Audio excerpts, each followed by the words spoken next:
முந்தைய பகுதியில் கெத்செமனே இரவை பார்த்தோம்.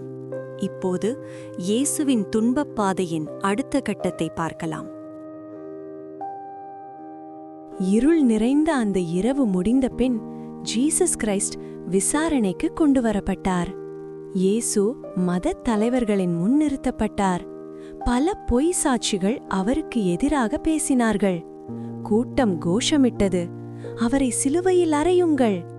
பிலாத்து தனது கைகளை கழுவி அப்பாவியானவரை குற்றவாளியாக ஒப்படைத்தான். ரோம சிப்பாய்கள் இயேசுவை கடுமையாக அடித்தார்கள். அவருடைய தலையில் முள்கிரீடம் சூட்டப்பட்டது. அவரை கேலி செய்து ஊதா ஆடை அணிவித்தார்கள். ஒவ்வொரு அடியும் நம்முடைய பாவங்களுக்காக. பாரமான சிலுவையை இயேசு தானே சுமந்து சென்றார். அந்த வழியில் அவர் பல முறை விழுந்தார். அந்த துன்பமான பாதையில் அவர் தாய் மரியாளையும் சந்தித்தார். பின்னர் சீமோன் என்ற மனிதன் சிலுவையை சுமக்க உதவினார். கல்வாரி மலைமேல் இயேசு சிலுவையில் அறையப்பட்டார். அவர் சொன்னார், பிதாவே, இவர்களை மன்னியுங்கள்.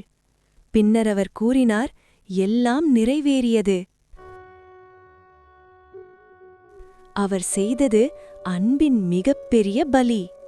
நம்முடைய மீட்சிக்காக அவர் தன் உயிரை கொடுத்தார்.